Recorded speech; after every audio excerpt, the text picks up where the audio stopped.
ご視聴ありがとうございます。今回は東海道新幹線から富士山を見たいだけの動画です。意外と見えそうで見えない富士山を綺麗に見るポイントと、とある場所に仕込まれた工夫、そして意外な場所からのカットもありますので、ぜひ最後まで見てくださいね。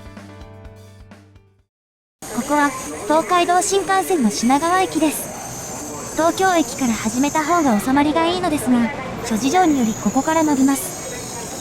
時刻は6時40分。皆さんご存知最速達種別、のぞみ5号博多行きに乗って、名古屋、京都、大阪方面を目指します。乗車率も上がってきた新幹線、進行方向右側の座席を確保です。この日の東京の日の出は、午前6時26分。日が出て間もない時間だけに、まだまだ影が落ちています。ただし、都心に立ち並ぶ建物の向こうに見える日本の象徴、富士山は、今日も美しい姿を見せています。日本最高峰だけに、雲がなければ影も落ちません。前日の雨で空気がきれいになったのか、遠くからでも美しい富士山ですが、もちろんもっと大きく見える区間が、この先にあります。品川を出て10分、新横浜に到着です。まだ浅い角度の太陽、光が車内に差し込みます。乗車率も多少上がり、停車時間1分、いよいよのぞみ号の本領発揮です。神奈川県内を爆走し、今年3月には新横浜に乗り入れる相鉄線の線路をまたぎます。スマホの画面でも列車の位置がじりじりと動きます。視界に再び富士山が入ります。あまりの速さでマーカーが時々線路から外れますが、それはひとまず置いといて。平野部では富士山がどんどん大きくなりますが、手前の山が少しずつせり出してきて、富士山が隠れてしまいました。新横浜を出ておよそ14分、ここから先は山がちな地形になるため、富士山とはしばらくお別れです。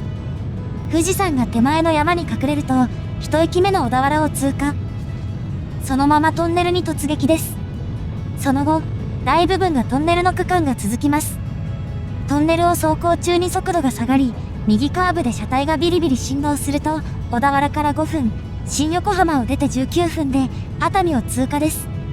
駅全体が急カーブにあるため、速度を幾分落として通過です。カーブのために速度が下がりますが、もちろん富士山は見えません。そして全長 7.8 キロの新丹なトンネルを抜け、地形が多少穏やかになると、先ほどまでよりも一段大きい富士山が見えてきます。ただし手前には建物が増え、線路が分岐。熱海から5分、新横浜を出て24分で、次の三島を通過。島式ホームのため、退避する列車が右側に移る、非常に珍しい駅です。富士山は大きくなっていきますが、手前にはまたしても山が。この山は意外とギリギリまで富士山にかかっており、新幹線の線路自体が掘り込まれた場所にあることから、山の真南のあたりまで来ないと、視界は開けてきません。富士山に向かって、地面が緩やかに上がっていきます。この辺りの土地は水はけも良く、静岡の特産品であるお茶の栽培に適していますが、富士山は裾野が隠れたまま。そしてその山が途切れたあたりで、富士山の全体が姿を現します。新横浜を出て、およそ28分。この辺りでは部分的に線路脇の電線がなくなるため、遮るものがない絶景を味わえます。右側にポコッと飛び出た部分や、全体の曲線まで、しっかり見えますね。ただし、間もなく電線や建物などが手前に出てきて、視界を遮られます。新横浜を出て29分、列車は新富士を通過です。ここはホームから富士山が見えるよう、壁面にガラスが多用されており、そしてここでは、車掌による富士山 PR のアナウンスが入ります。駅から2キロ半ほどのところにある富士川を渡ると、山がせり出してくるため、いよいよ富士山は見えにくくなりますが、距離的には品川とそれほど変わらない場所なので、そしてここから先、富士山が見える意外な場所があります。新幹線すごい硬いアイス。